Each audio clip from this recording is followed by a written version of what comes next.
Hey everybody, good morning. Mestre Vibes here on a Friday morning, so you know it's Philosophy Friday. Today's topic is really interesting and something that I'm going to be very careful about speaking about because I know a lot of people have a different way of thinking. I'm going to talk about the word racism, okay? Now, when we talk about this word, I'm going to be telling you first to take a look at the video that I made about my background, especially academic background. And the video was called Capoeira Teaching, Where I'm Coming From, Mestre Vibes 2. And I talk about my academic background. And I think it's important because people need to know where the person speaking from is coming from, right? So if you could take a look at that. Before that, don't forget, if you like the videos I'm making, don't forget to subscribe, like, share, and hit the notification bell. This really helps support our channel and it helps me to be able to do more and more of what I love to do, okay? Now, racism. First, I want to talk a little bit about my background before people jump on top of me and say, who's he talking, okay? I grew up in South San Diego, San Isidro.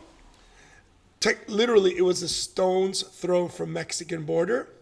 I grew up in a single-parent Mexican mother, three brothers and sisters, welfare, Section 8, below the poverty line, below the education level of my community.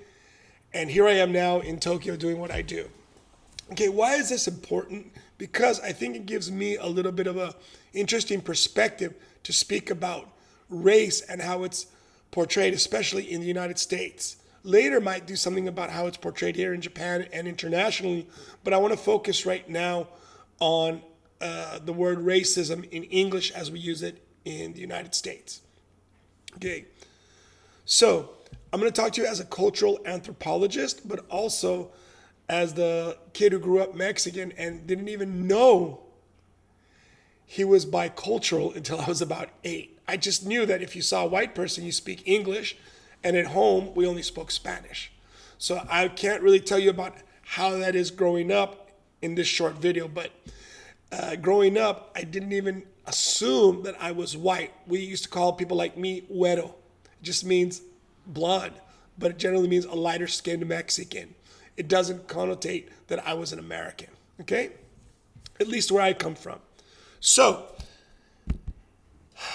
the word racism, I think we need to be really careful, especially in modern day, with all the things that are going around the world and especially in the United States. A lot of times the word racism is just a catchphrase. What I want to do is show you how I look at it, and hopefully this perspective gives you a little bit of food for thought and to think about it when you use the word too. Why? Because words are powerful.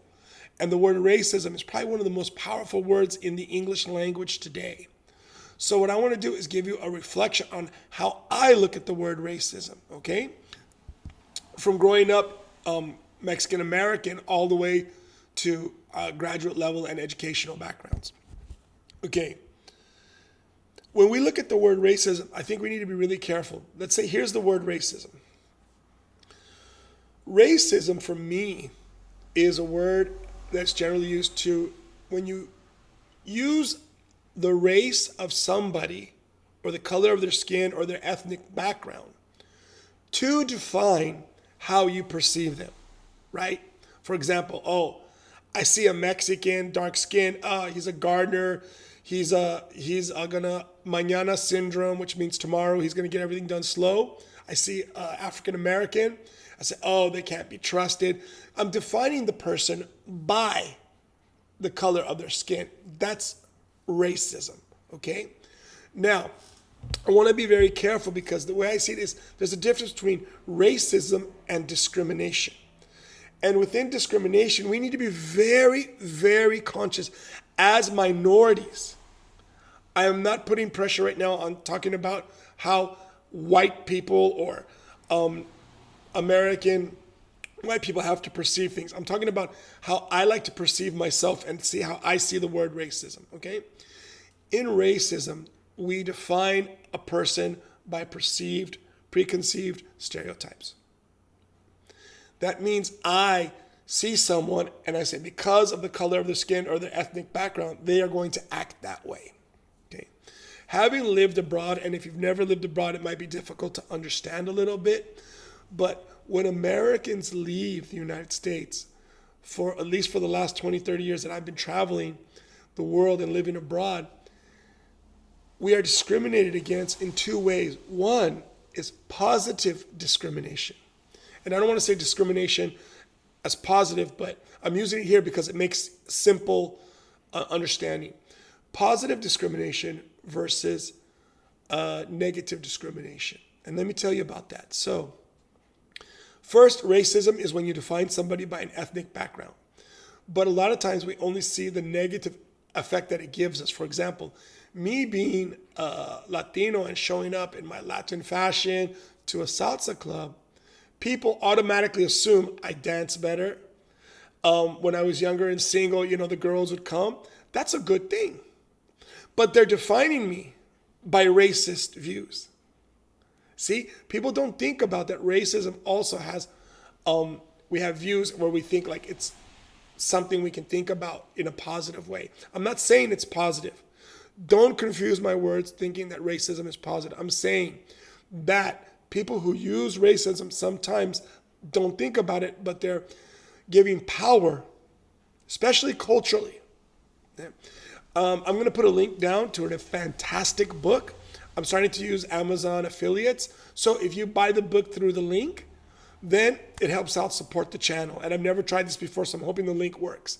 I'll leave the comments open, so let me know if it worked if you buy the book. It's called,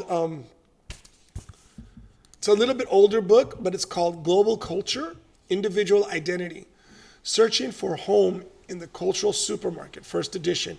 It's by Gordon Mathews, Gordon, Mathews, Mathews. And I'm putting that next to the link about my video, Capoeira Teaching, where I'm coming from, Mestre Vibes 2, below in the description so you can have a better idea of where I'm coming from. Okay, this book's fantastic. It's a must read for anyone who studies international culture. So he talks about where culture is a commodity, right? For example, hip hop is a cultural manifestation of African Americans, but sold globally. So it becomes a commodity, right? They sell it, there's a value on it, just like capoeira, okay? So back to my train of thought. So we come back and we're talking about this positive and negative aspects or effects of racism. I think the best way to explain this is to talk about a story that I had. We were on the Tokyo train, and I've told the story to people before, and they really seem to understand the simplicity of it. I had a friend, African-American, dreadlocks, wore the whole, Brazil jersey or the Rasta jersey or, dressed reggae, Rasta fashion, everything. And that was his appearance that he created. Okay. We were on the train, and this is a true story. It was a Saturday and a Sunday. We had shows here in Tokyo. And we were on the train, and someone, a guy, Japanese guy, said, Rasta. And my friend, or at the time, the person I'm talking about, got offended because he was stereotyped. Think about that. He goes, why is the guy calling me Rasta? Just because every black person, he said, with dreads is a Rastafarian. He goes, I'm offended by that. And I just took a deep breath because I knew where the guy was coming from, and I understand things. And I was like, okay, well, look at you dressed, right? If you see a police officer, you're going to think it's a police officer, right? I mean, people perceive, right? We're talking about this way I see people through racism, right? These are my racism glasses, so whatever I see as racist. Now, so it's calm, keep the situation, calmed it down. True story. Next day, we're on the train to the same show because it's a 2-day engagement. And a cute young Japanese girl looks at him and goes, grabs his dreads, smiles a bit and goes, Rasta. It couldn't have been better timed. And he starts going into this whole cuteness and starts, letting her touch his hair. And he's like, yeah, I love reggae music, blah, blah, blah. And it's funny, right? Because when the guy said it and he wasn't interested, it was racism. But when the girl judged him the exact same way, but only because he was getting cultural benefit, that he said it wasn't racism. Both people defined him through that spectrum, through those glasses of racism. But for him, one wasn't a welcome positive effect, and one was. Okay? Who's right? I don't know. What I'm saying is how I perceive it. I am very, very careful to use the word racism unless I've analyzed the situation to see how it's unfolding. And a lot of times it's on a case by case. I'm not supporting racism. I'm not saying that everybody's racist. What I'm saying is that the word racist is very, very powerful. And we, as capoeiristas, we dedicate our lives to the capoeira art, which I want to call, capoeira racism. We are the soldiers of equality. Think about that. We are the soldiers of equality. We as capoeiristas, coming from an art that is so rooted in Afro-Brazilian culture, in slavery, in everything. Not saying that I cannot identify with an Afro-Brazilian person who was born and raised in Brazil. I'm not even trying. What I can identify with the cultural context, the cultural globalization of what the African diaspora has created, that is created in England, that is created in the United States, in Canada, all over the world. So what I'd like to say is when we use the word racism, let's really, really be careful to know what we're talking about. If you like the video, please share. Please let people know. I'm going to open the comments on Philosophy Friday because I think it's important to have this dialogue. I hope we can have a respectful dialogue. I'm getting too old to be, trolling and catfighting and everything. So subscribe, like, lots of love, lots of peace, and lots of capoeira. Ashe.